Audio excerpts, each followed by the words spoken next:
You can take it off. So yeah. All right, I think we're all here. So really appreciate everybody's time today. I know we pushed snow yesterday, and so when we had this conversation, like, well, can we afford well, guys come on a day like this? The conversation was after all the snow got pushed yesterday, we looking for something to do. So glad all work out for everybody to be here. So for our Lunch and Learn series, I think you guys know this. So big picture, we try and bring in local ideas and concepts and learnings to help you guys be smarter. Also taking a step back and say, what's something that's looking at a few years? Not just something that's relevant today, but maybe down on the horizon here, 3, 5 years, maybe next year for some of you, but it may be down the road here, just to try and see where's technology heading, where's farming heading in a situation like this. And that's what we kind of have today. So Taylor, David here, both here from Solinftec. It's a tough one to say. You got it though. Solinftec, yes. So guys, as I always say, this is your meeting. Take the time, ask the questions you want. Taylor said he'd rather have you guys interrupt and ask questions as we go through the meeting than wait till the end. So with that being said, you have free reign to raise your hand and we'll kind of answer questions we need to. Sound good? With that, you got the clicker? Yep, got her. Perfect. All right. Right ahead. Well, thank you. Appreciate it. Thank you, everybody, for stopping by here. We'll do maybe a quick round of intros. Taylor Wetli, I am the commercial manager for Solinftec. We have David here as well. David Taylor, I'm the account manager for Indiana and Ohio. And then Becky, you want to just introduce yourself quick? Awesome. So going to talk a little bit first about Solinftec. Again, tough company to say. It's I always say it's a product of having engineers as our founders. Weren't really thinking about marketing. It's not a word in another language. It's kind of a word we invented. So we're going to kind of talk a little more about the background of Solinftec, though. We've been around 18 years, close to 19 years now. We're around 800 employees. Smaller team in the U.S., so we're headquartered out of West Lafayette, Indiana, technically Lafayette, but we're originally started in Brazil. And so we have a very large team down there in South America with a variety of ag technology solutions that I'll kind of talk through here. But what we did start in was sugarcane. So I don't know how familiar you guys are with Brazil, but #1 sugarcane producing country in the world. It's kind of their main export, I would say. And we built a solution focused on how do you manage a fleet of equipment more efficiently. So how do you look at everything from the harvester to the tractor to the the auger cart, the trucks moving, and how do you optimize that to become more efficient? And so the classic example I use is we have customers very large there that have 50 harvesters. Well, they're using our solution. They went from 50 down to 30 harvesters over several years. So becoming more efficient. We grew that and really grew to about 94% of the sugarcane market. And so that was really what we were focused on the first 10 years or so. How do we look at an entire fleet, use AI? I know it's a buzzword now, but we were really thinking about and building that before it was as common as it is today. And so you can kind of see our growth and trajectory from sugarcane. We then grew into some additional crops being corn, soybeans, wheat, and cotton throughout South America, still on more on the onboard computers on equipment, as well as software to manage that fleet better. From there, 2019 is when I joined the company, and we started working on some other software solutions, particularly around ag retail. How do you look at that fleet of equipment, sprayers and spreaders, and have the optimal time to apply, thinking about weather conditions, efficacy, but then what's the right sequence to apply that those fields, while also thinking about labels and everything like that. And so here's just a little bit more of some of our footprint here. Don't need to touch too much on this, but you can see some large operations such as BP and Hyzon on the sugarcane side. Very large operations, much different as they're more vertically integrated there. From there, when we started in North America, we focused heavily with companies like Growmark, Winfield, United Land O'Lakes, and then U.S. Sugar down in Florida, the biggest sugarcane producing country in the U.S. Really focused again still on how do we look at that fleet operationally and help them become more efficient. And kind of just given that background to show the progression of the company, but you can kind of see we're very focused on how do we help our customers become more efficient operationally. But what we were missing really was what's going on at the agronomic level. And so that is what our Solix autonomous sprayer was born from. How do we have something that kind of acts as that assistant to the grower, assistant to the agronomist in the field, and applicator in the field? If you think back 2 generations, 4 generations, 5 generations, we're often going to the field constantly, mechanically, even hoeing the field and maintaining it. While you're there, there's a lot of different insights that you gather from that. As obviously farms have grown, equipment has grown, it's been difficult to have that close, constant connection with the field. And so that's what we want to enable with the autonomous platform. And so here's kind of a visual of the progression here. It's kind of fun to see because early on, this was a project in like 2019 that we just had a small group of our R&D working on as we were focused on our other software solutions. Kind of always say it looks like a ping pong table on wheels, nothing crazy, right? Teaching it how to scout and understand what's going on in the field, navigate a field, but then also collect a lot of different agronomic information. From there, you can see our progression of scouting models.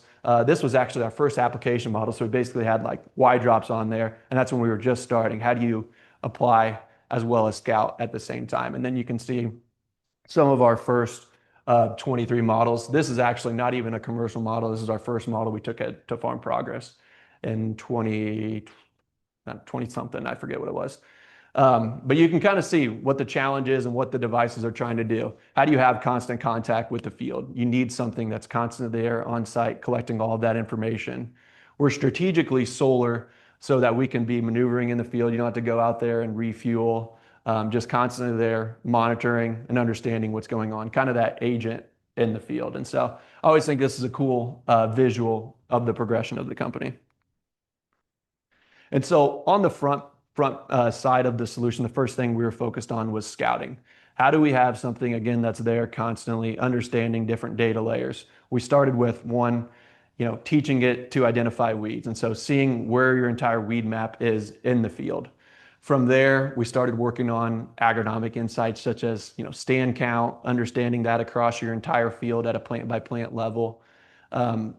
Again, identifying all those weeds, germination, and then tying in the weather conditions as well. So we're integrated with IBM Weather Channel and such, so you can kind of cross-reference how much the crop is growing with the temperature, with the growing degree days, and things like that. And so some of these scouting pieces are still evolving in conjunction with Purdue University, University of Georgia, University of Illinois this year as well. So we're continuing to build some of those models. And so kind of what we mentioned, some of this is, a few years out. And so some of those models are a little bit further out as we think about identifying like an economic threshold for insect damage and things like that. So things we're working on still as well. But this was just the first piece that we're working on. You can see just constantly moving across the field and understanding what's going on.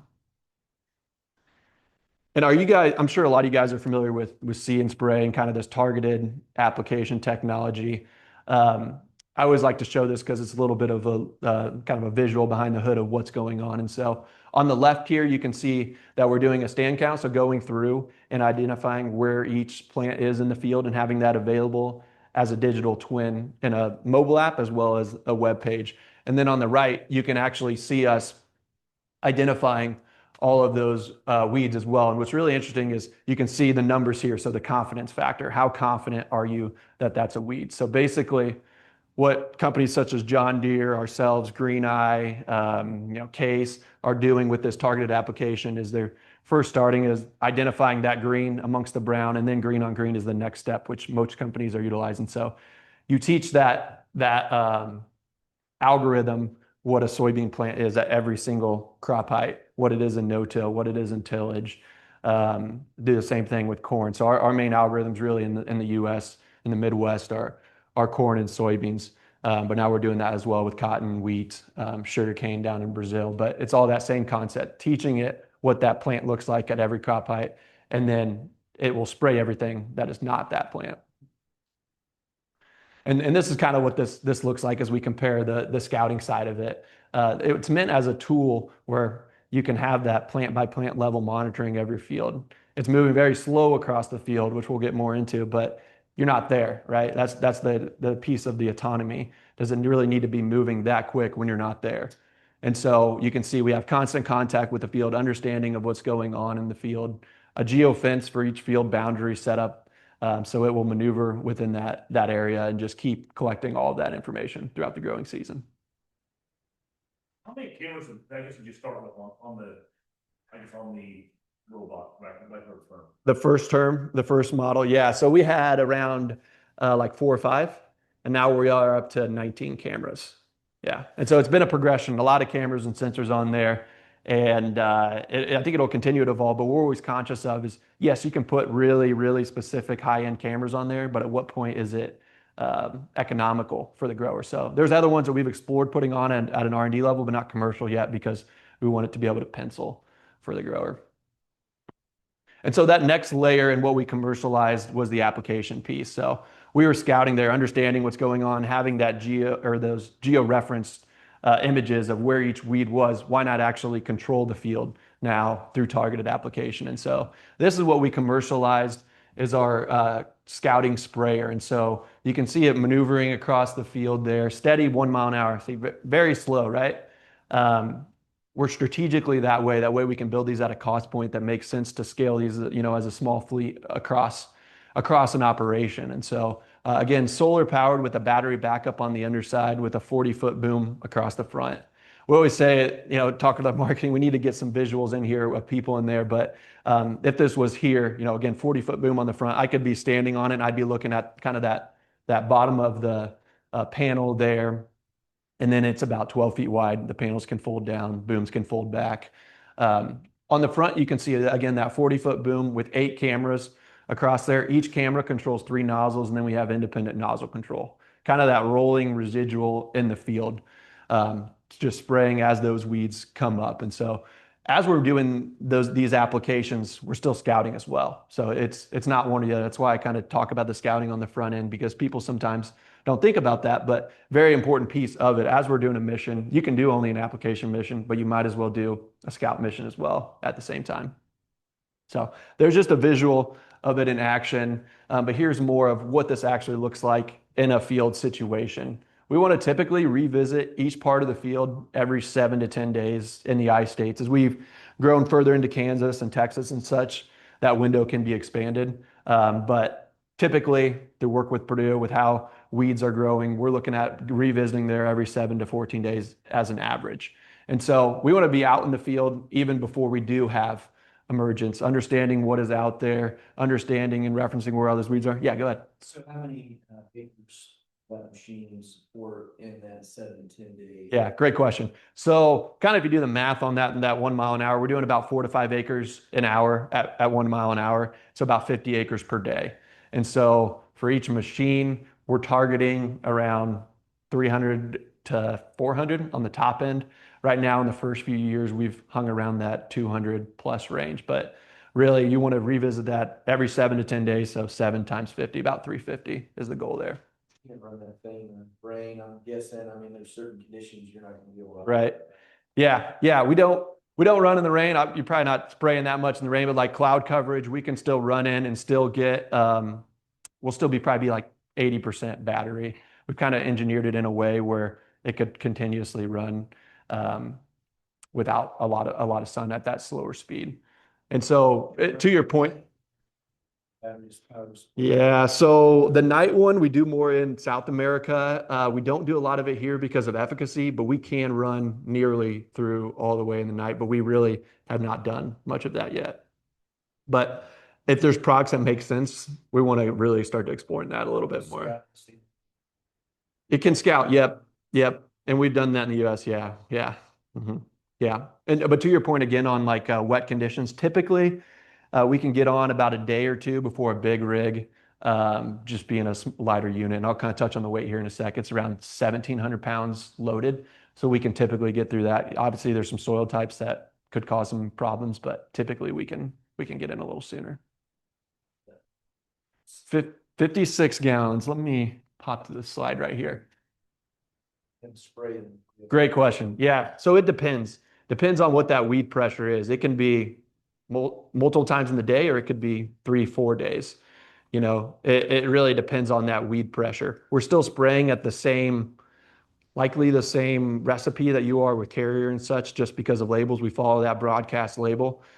In the future, there's opportunity and kind of as an industry, we're working towards like a targeted application standard. So we were out in DC talking with different regulators out there. We're talking at the state level as well, and as well as with crop protection companies. So kind of as an industry, we see this opportunity to have because you have spot spray and then you have broadcast. Spot spray is mostly broad, you're backpacking or whatever. If you spray a certain product, and it's this much per acre, but you only spray it in this spot, how do you kind of quantify that? So we're working towards that standard right now, but in the meantime, we just follow that broadcast label. And so, yeah, 56 gallons, that could last a week. We kind of touched on these before. 4 solar panels. There's a battery, lithium ion battery here that it runs off of. So everything charges that, and it runs off of directly that battery. 40-foot boom again across on the front wheel driven. So we have 2 motors on the front there.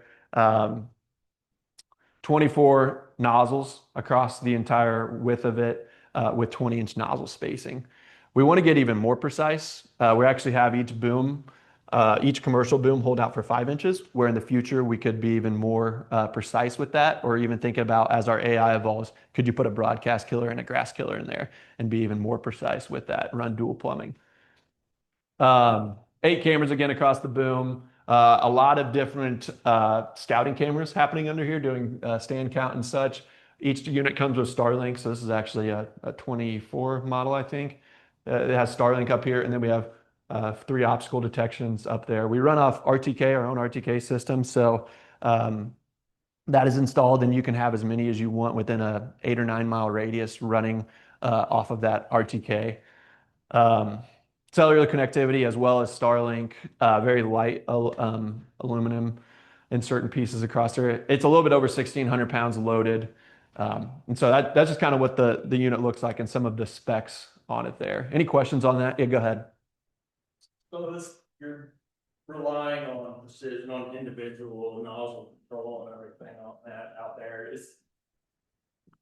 Do the cameras or the sensors, are they able to pick up, like if you have a plug nozzle or something like that? So that way, because you're just relying on it right then. Right. Yeah, so right now we kind of are hands-on with our support team on checking some of that. We have some different sensors, for example, on like the motor that will stop, like if the RTK triggers something, that will stop for security reasons like that. But right now we're still kind of fine-tuning that piece of it. I will say the system will automatically agitate depending on product, but what our standard is like 4 to 6 hours. We can adjust that within the software depending on products. So to keep that, it'll circulate across the entire system. Let me go back to this. So we have a closed loop system that runs all the way around the top. So plumbing, 2 dual tanks. They're kind of tucked away under there and hard to see. But that will, again, agitate automatically. And then if you're, along an end row and spraying more product, they'll self-level as well, that product across there. And so kind of not where we're at now, but in the future, where I was alluding to is having the opportunity to, or you could even go out and just spray your volunteer corn, on one mission with that multi-pass program. And so this is kind of what it looks like in practice. We have a lot of soybean visuals in here, but we're running about 50-50 across the board in corn and soybeans with our units. And so being out there ahead of time, understanding what's going on, understanding where the weeds are, and then once we have emergence, collecting that information. So being able to tell you actually what your stand count is across the entire field. And then once we do have that, spraying early and often, that's the key, right? So two reasons for that, 2 main reasons. Where you spray something when it's smaller, obviously water hemp's a lot easier to kill when it's an inch or 2 versus when it's 6 inches. But then you can optimize chemical product as well that way. And so as we're going across the field, we're continuing to tell the story of what's happening in the field throughout the entire growing season, spraying those weeds, calculating crop height, things like that, until we get to canopy. That's the goal. And so even if we do miss a weed, the goal is hopefully we get it the next time. And so really we think of this as kind of the rolling residual in the field, constantly just spraying those weeds as they come up, and we can adjust different sensitivities to spray more liberally or more conservative. But again, the goal of getting it to canopy. Yep. Yeah. So when we run 15-inch, we just run actually like we would 30-inch. Just we stay in between there. We can almost do wheat. We're kind of our tires. We'd have to put a little slightly smaller tires, and we haven't done a lot of that, mostly in Canada, but. So we have both a web page and a mobile app. That's the digital experience. And so within here, you can see a lot of different measurements like your pump pressure, your speed, the state of the unit, whether it's parked, traveling, maneuvering, so turning at the end rows, or actually applying in the field. We're integrated again with weather conditions, so we have those live conditions in the field. If you know a pop-up rainstorm came, we can adjust different sensitivities in the system where it would stop. So when we get 15-mile-an-hour wind, and it would just pause in the field and then resume from there. So that is integrated again with like your closest airport or something. So we still often rely on what's happening at the field. We don't have a weather station at the field currently. We do that in Brazil, but not here. You can see the crops that are in there, the nozzle types, and then the fields. You can see the unit there, and then here's just what a mission looks like. So you can see it as it's progressing along there. Mission's kind of our term for that spray pass. And so within that mobile app or web page, we can actually see what the cameras are seeing. So here you can see it maneuvering. I think those might have actually been 15-inch beams there. And then here you can actually see the AI working. So how it works is we do a 7-point check. I think that's a weed. I think it validates it 7 times. And because we're moving very slow, we're able to really get that window in tight. However, it can be adjusted to kind of open that up more for sensitivity as needed. If you want to spray a little more of a larger window early on to kind of target that seed bank early in the season, maybe it sometimes helps early or later in the season, but you can see it's validating that and that confidence. And then once we see that dark green, that's when those nozzles will fire. And so you can see these are all nozzles here, pressure as well displayed there. And so this is all available in the mobile app and the web page as well as it's maneuvering. And just kind of, you guys can probably visualize this as we've talked through here, but you can kind of see how traditional broadcast compares to the target model of Solix. So there's often an optimization of chemical opportunity for drift reductions as you're just spraying a lot less product. We always are careful to say that though, because we're doing a lot of different studies, hopefully going to get these in a wind tunnel to understand that and have the hard data for it. But typically what you would think is less product, less drift. More spray control, early and often, really the key piece of that. And then there's some data layers of reduction in operating costs, thinking about less fuel, less maintenance, the value of time with something autonomous in a lot of these use cases. Yeah, go ahead. How tall can your crop be and this still do an efficient job? 55 inches is really what we're rated up to right now. Is there a tank monitor? So when that thing's empty, Yes. There is, yeah. So you could constantly hop in there and see what that tank level was via the mobile app or the web page. And then what the field team will help you do on the front end of setting up is set up how empty you want it to go. Do you want it to we have what we call refill home points. So it will return to that base when you set it at 5% once it's that empty. And then what we often do is refill that, or the grower refills that with a 250-gallon tote with the pump on it in the bed of a truck. It's kind of the methodology there. Was there another one or? Yeah. Okay, you'll probably get into this a little later. I'm just kind of curious. So if you're saying that a machine will do 300 to 400 acres, so how much does each of these machines cost? So where are we looking at on economics of this? Yeah. Of this whole situation? Straight to the punch, right? I like that $1 million question. I was just in 19 meetings last week with different growers that we had scheduled, and we always do the price is right. So we like to see what you think it was. What's your guess? Again, the model with each unit is managed around 3 to 350. Some units are less, some are more. Often a lot of the savings is on the chem side as well as the operational side, but really we just quantify it right now on the chemical optimization.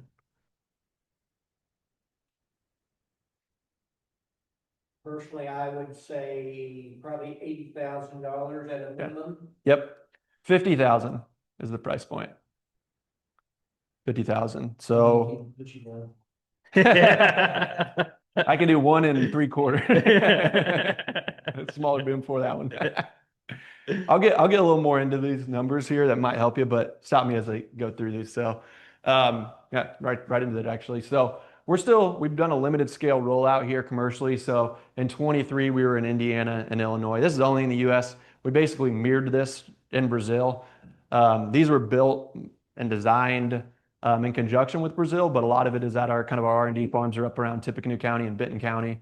So we kind of rolled these out in Indiana, Illinois, 14 units. And then in 24, we had around 44 running. You can see, you guys probably remember 23 was a drier year. That was part of the reason we had a higher chemical reduction, but also we didn't make as much passes.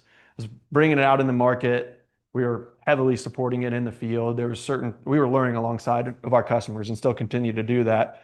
And so we didn't have as many passes in 23. In 24, 25, we're often getting 4, 5, 6 passes as an average. In corn, it's usually around 2 or 3. It's a little bit less, just with how fast it grows. But that's kind of brought down a reduction. But also we've had more rain as well, so we've seen higher weed pressure.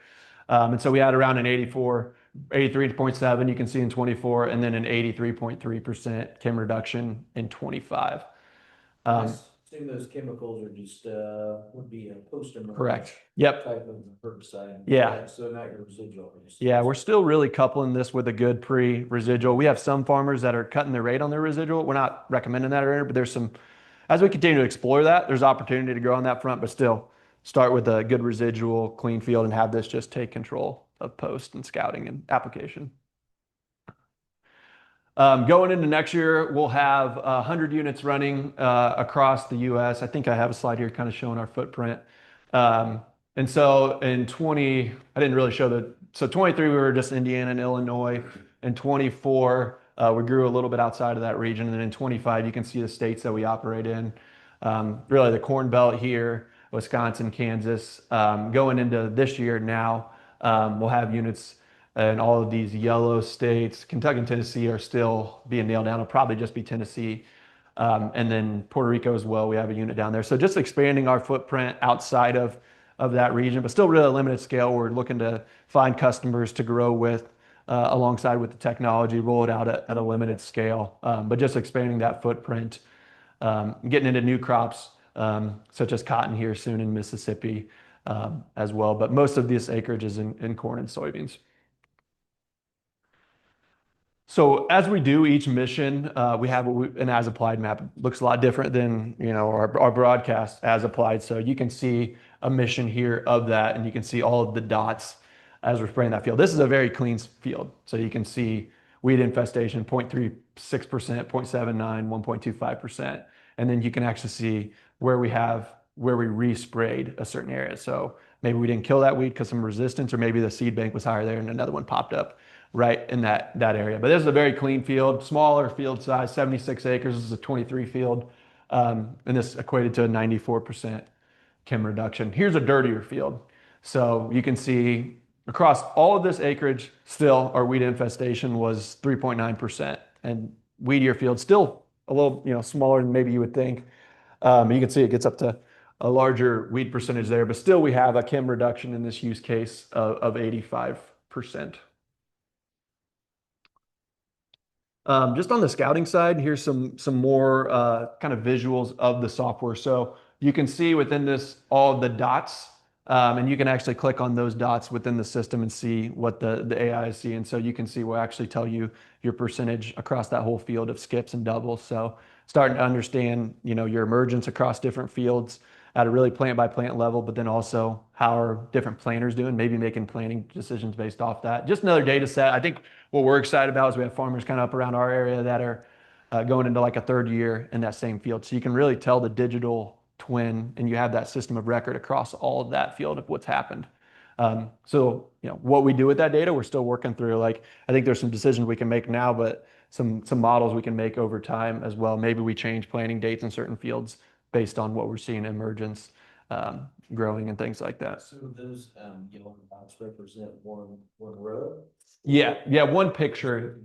Yeah, so we filtered through pictures here, so you can adjust if we had like a visual here, and you can see the different pictures that it's taking. So the yellow was when they had this population. So if we like overlaid all of these and had a visual, you would have some yellows, some blues, some greens, and you would basically see like a map of that population across there. So that's all the population. That's 1.41 to 1.61 spacing.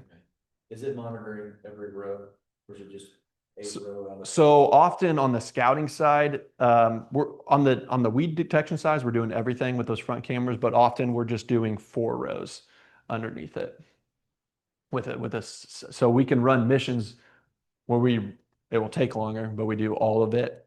But often we can get a good enough idea, every 40 feet, getting like 4 or 5 rows of that.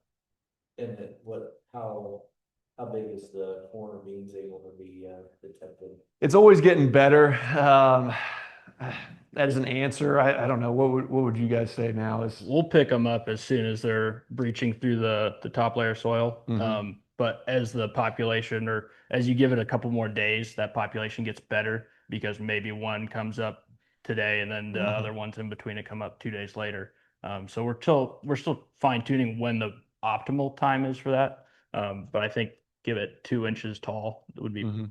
ideal. If Yeah. it takes 5 days or 7 days to make a lap.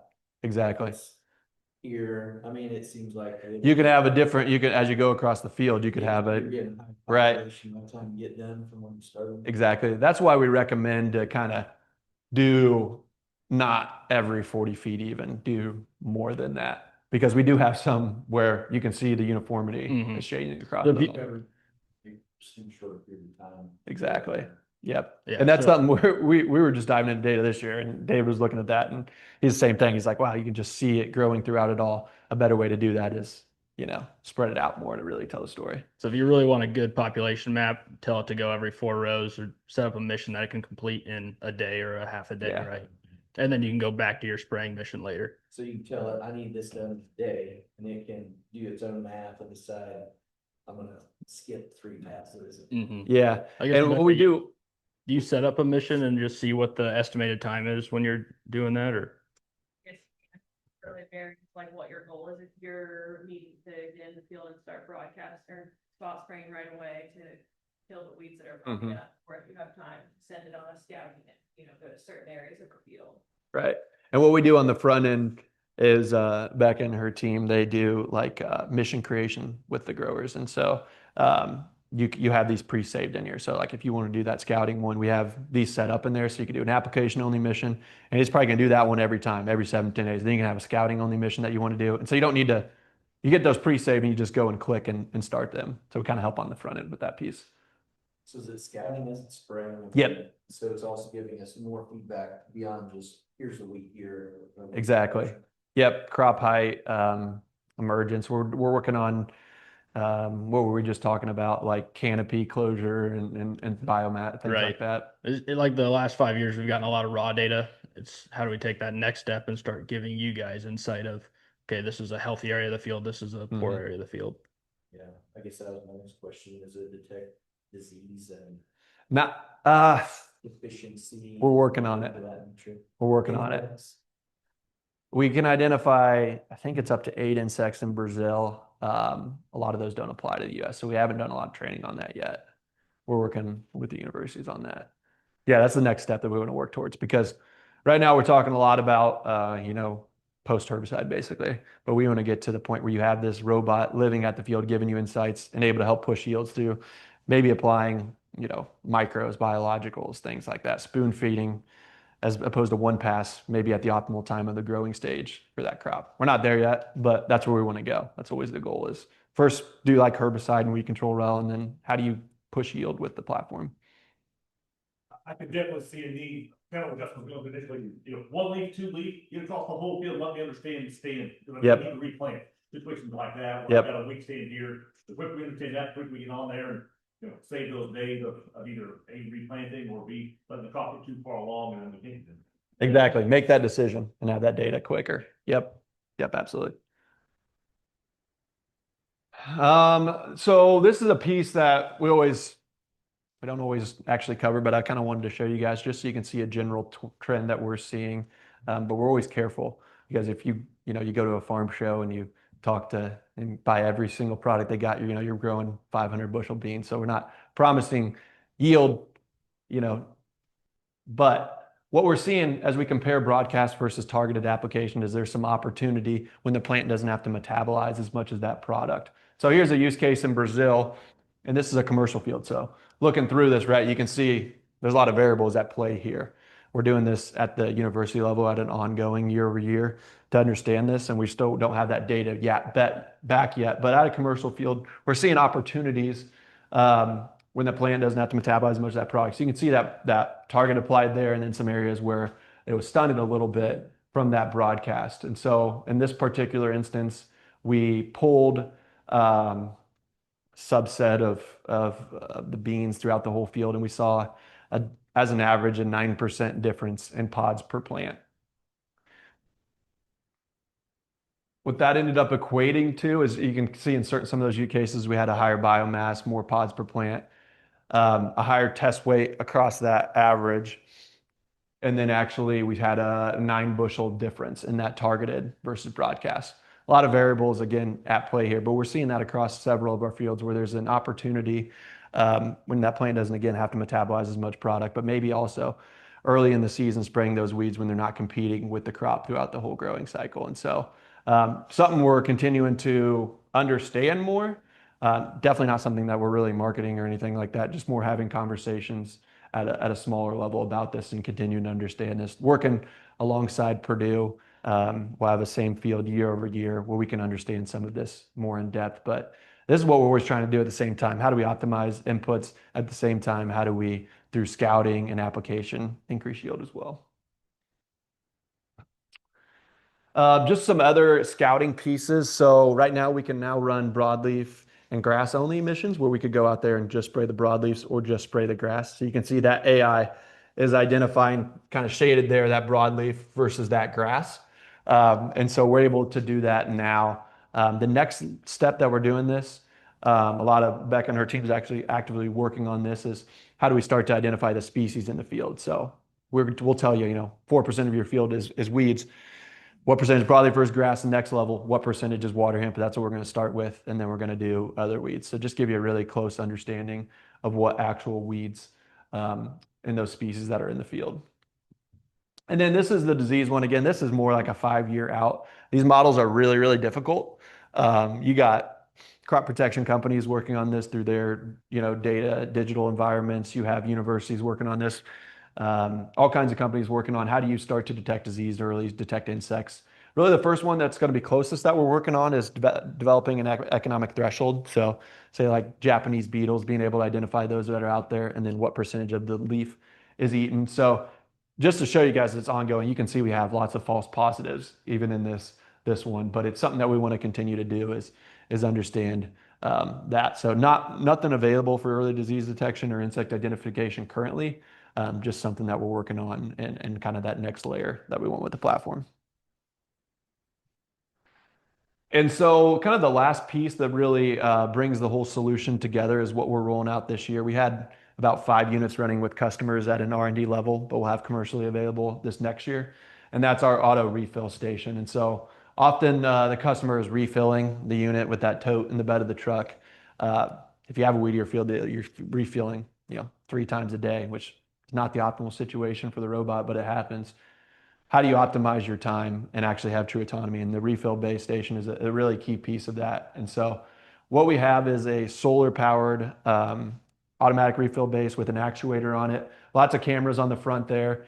Will automatically agitate as well. But what happens is the unit will back up to it, and then it will extend to automatically refill it with products. So this is a big piece of why we're really putting a lot of our efforts towards smaller units and autonomy, because having that refill base station there really allows you to have those robots living at the field. And so this is the next data layer or next layer of the platform that we're adding. In addition to that, we're building in a modular way where we can add different products and totes alongside of that. This will really allow more of that microbiological higher rate application in the future that we're not currently doing. And so this is the next data or next layer of the technology. It's $10,000 for the refill station. So $50,000 for a unit, $10,000 for the refill base. And then there's not a per acre software fee or anything like that. As the AI evolves, the software is automatically upgraded and as well. Questions on the refill base station? Yeah. So, are you working with growers on water quality because, pH is Right. really critical to efficacy of certain herbicides, a lot of herbicides. So Mhm. you mix up this 250-gallon tote and it ends up taking you 3 weeks to spray it out. I guarantee you the efficacy 3 weeks later is not what it was the day you Yeah. mixed it. So, I mean, and that's even a concern in 56-gallon batch Right. under sprayer as well, right? So how do you guys, I mean, are you studying that? Are you keeping track? Is that where some of these resprays occur? I think so. Yeah. Yeah. I'd say that's something that really David is going to be doing a lot of too, of working with the growers on this next season, is understanding the product and the efficacy of it together with the growers. And while that's happening, we're also working with companies like Winfield United. So they have units of understanding that as well, working with the university on that. But I would say that's an area of improvement for us, honestly. We're very good at technology and we have a lot of agronomy focused team members, but we're not experts like your Cortevas of the world are on products. So we want to really work together with them because this technology is so new. Just not picking, but a lot of these chemical companies don't really push that either. I mean, Mhm. they're writing labels for everybody from one end of the country to the other. Right. They're not really specific on what your water pH needs to be in your spray tank. Right. We had one grower running RO water and he saw better results with that, which that's a lower pH water with his tank mix. And he saw really good results there. It's how do we translate that across to everybody and compare. So Mhm. for a lot of it, we've managed the equipment, right? Your John Deere rep doesn't tell you what to put in your planter. Or now I think we need to start tracking, okay, what chemicals are we putting on the field? Where are we seeing better results versus worse results? So that we can tell the next customer. Big success of somebody invest that kind of money in Mhm. sprayer, and we're not getting that kind of success Mm-hmm. that you Right. need. Yeah. Then the adoption rate's not gonna be great. Right? Exactly. So, Exactly. Another yeah, point. Yeah, help us manage that, figure that part out. Yeah. Definitely. Yeah. That's different than loading up a 1,200-gallon tank, spraying it out in an hour, Mhm. and refilling. Much So, different. Yeah. Right. Yeah. Another point to that, you could just fill up the 56-gallon tank, right, and see how fast you're going through it before you fill up the 250-gallon. And another option we have, we can do a simulated spray. So kind of like your stand count where we want to do it in one day. We could send that rig out and skip every 4 passes, and it'll tell you how many gallons you would have used if you were actually spraying, give you a better idea how much you should mix up for the Mhm. first batch. Mhm. Yeah. It's a good point though. Yeah. We either one, whichever one goes first, we'll get the second one. The acre fields and there are fields that, what's the process like? Are you recommending one per field? Are you? Yeah. Process from field to field, is that? Right. So kind of a balancing act as the technology and we've been growing with it. We've tried to, the dream for us is like one per field. Obviously that doesn't scale if you have a 40-acre field. Eventually we'll have smaller units, where you can hopefully we can build them at an economic standpoint, but we want to basically produce technology that you can take and scale to get to ROI quicker. So what we've been working on, and we have another one coming, is it's a trailer we're getting built, custom made for it.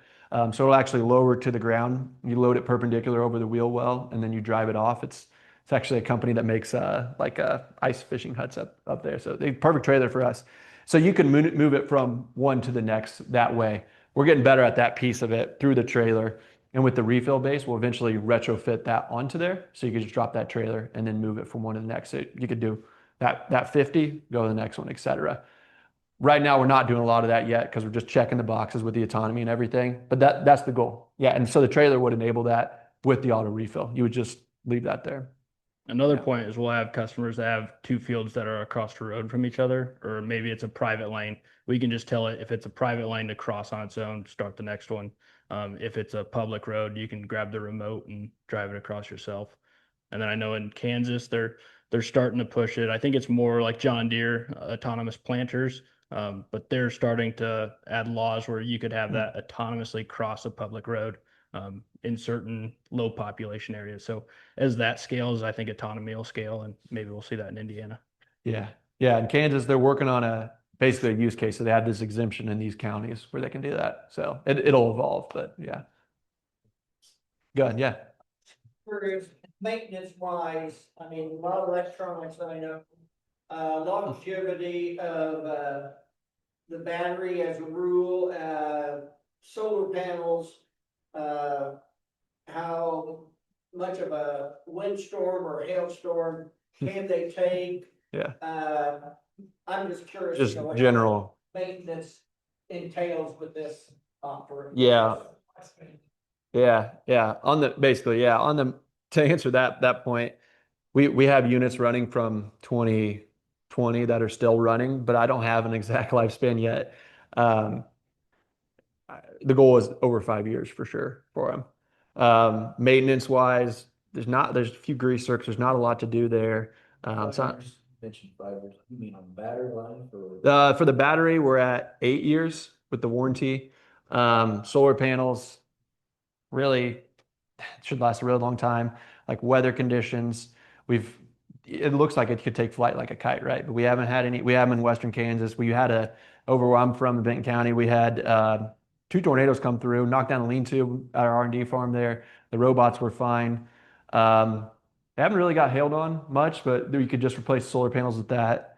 But kind of to answer all of that question, we realize this is a new technology.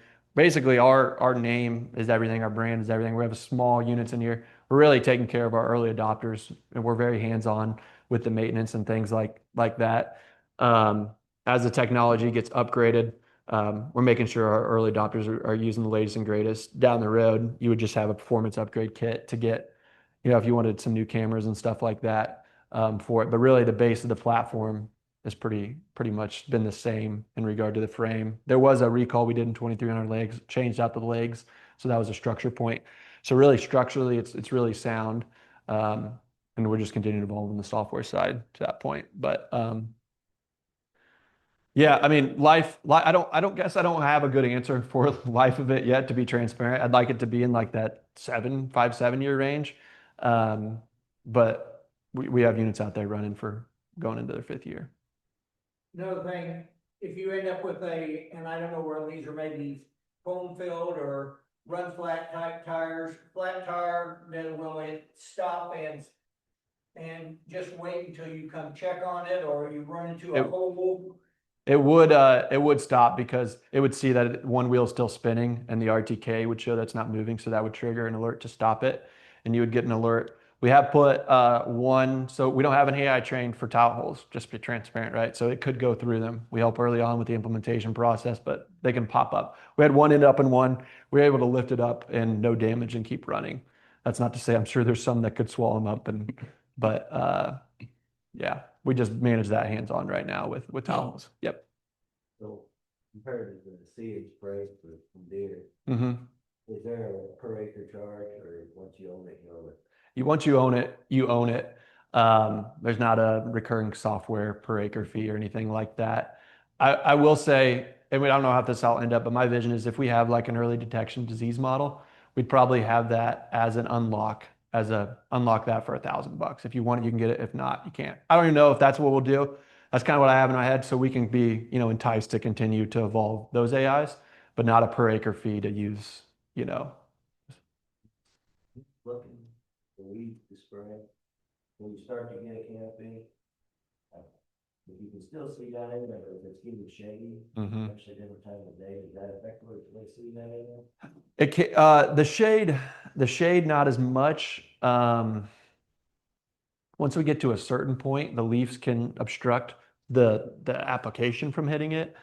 But we don't have too many issues as long as we can see. But if it's hidden by the leaf, that would be an issue.